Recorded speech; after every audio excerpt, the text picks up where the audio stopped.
Open your eyes, your mind, your heart. Let's have a school choice conversation. Open your eyes, your mind, your heart. Welcome to Choice Conversations.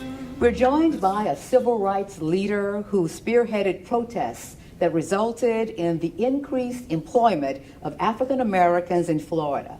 He also participated in the historic march across the Edmund Pettus Bridge in Selma, Alabama. And today, he is a vocal advocate for school choice options. Welcome, Reverend H.K. Matthews. Thank you. Thank you for having me.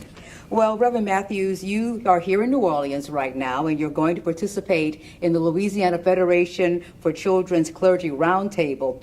What are you sharing with the Louisiana clergy about your support of educational choice? Well, basically, as it relates to school choice and civil rights, I have been asked on many occasions, is this an extension, the school choice program, an extension of the civil rights movement?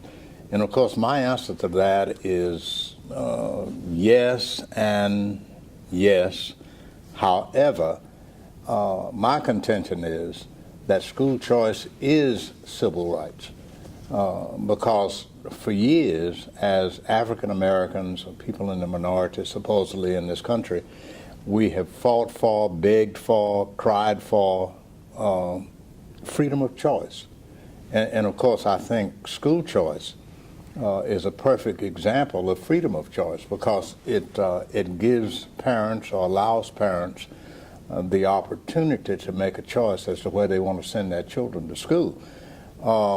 We're not by any means condemning public schools in this movement, but we're certainly promoting school choice because there are so many instances where children are assigned to schools based on zip codes, based on their ability to pay, and so many other things that come into play that school choice will allow them the opportunity to select a school that best suits their children and will provide a better education. We've got hundreds of success stories that come out of the school choice movement. And what are the parents telling you when they are afforded the opportunity of choice, and then you have all these success stories? They are overjoyed. They are thankful to those of us, such as yourself and Paul and other people involved.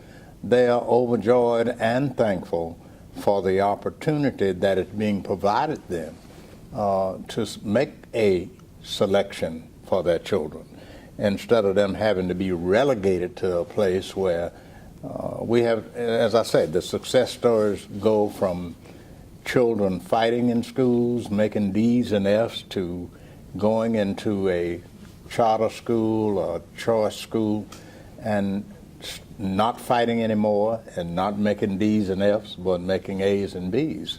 So therein is our means or our incentive to push school choice by pointing to so many of these success stories. Reverend Matthews, you can point to 2015 where you were a part of this massive march, 6,000 marchers in Tallahassee in support of Florida's tax credit scholarship program. Were the sheer turnout numbers surprising to you, or did you figure that this is what it was going to be to show that much support? It was actually surprising to me. I did not expect it to be as massive as it was, as many people who showed up, but I was pleasantly surprised. I was happily surprised because it just went to show us that there are thousands of people, and there were more who would have come had they had an opportunity to demonstrate their desire to send their children to where they wanted to send their children. I came up in the country. My grandmother was a country school teacher, and I had to walk 13 miles a day one way to go to school. So, and we were passing by schools that we were not allowed to attend.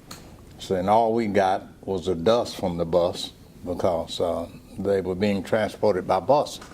So naturally, in 2007, I think initially, when I met Michael Benjamin and John Kirtley, and they asked me about becoming a part of the school choice movement, I jumped at that opportunity because it afforded me an opportunity to continue my trek on the civil rights trail.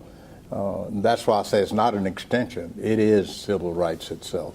Again, you're here before the Louisiana Federation for Children's Clergy Roundtable. What is going to be your overall message to the clergy and what you see as their role in support of educational choice? Well, I think one of the things, I know the fact that we as clergy people always have a captive audience, especially on Sunday. And we can push the message across to the clergy people for them to push it across to the political leaders, the importance of them supporting school choice. So that's basically the only message that I have for them, because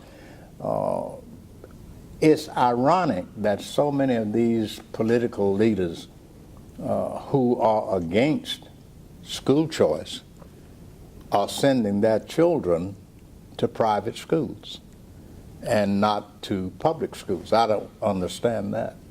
If school choice is that bad, why would you send your child there and not to a public school that you are promoting?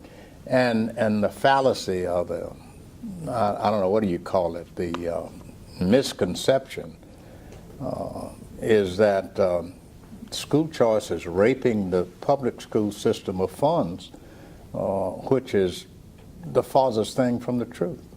So it's just baffling to me how even members of the NAACP, I know in Florida, I don't know any place else, but joined together with the teachers union in the last election, gubernatorial election, not this one, but the one before, in filing a suit against school choice to shut it down. And of course, they appealed it, they lost, they appealed it, they lost, and last time they lost in the Supreme Court of Florida. So goes to show you that there are people in positions, high positions, political positions, who know the value of school choice.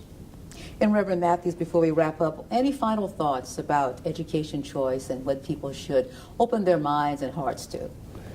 Well, I think they should open their minds to the fact that it's beneficial to them to be able, and they should know this, to be able to send their children to a school of their choice.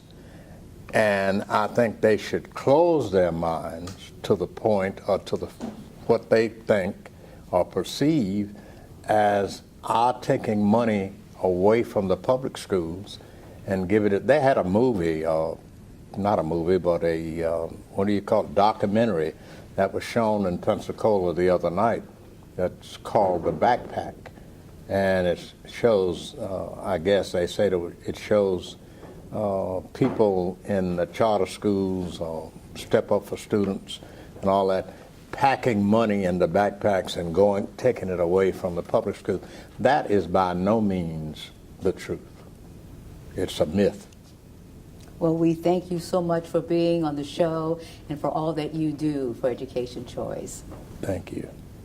And we'll see you next time as we have another edition of Choice Conversations.